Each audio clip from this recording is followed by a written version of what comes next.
Hi mga ka-cookies! Another day, another cookie serye na naman tayo. For today's video, balik tayo sa cookies. Ang ginagawa ko dyan guys, ay tinitimbang ko yung mga cookies 59 to 60 grams. So, for today's batch guys, ang kinalabasan pala nito is humigit kumulang 120 pieces na cookies.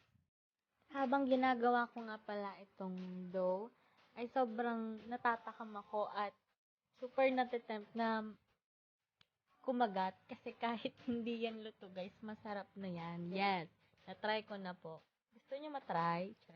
Kahit yung dough lang at yung part na walang chocolate guys, solid yan. At bago ko makalimutan guys, super good news ang i-announce ko today.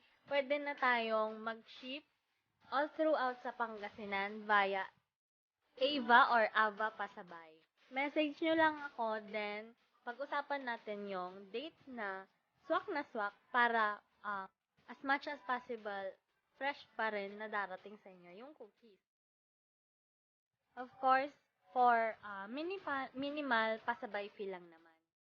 Wish ko talaga ma-accommodate lahat ng orders kahit saang dako man ng Pilipinas. So, please support guys sa umpisahan natin sa entire Pangasinan. Char!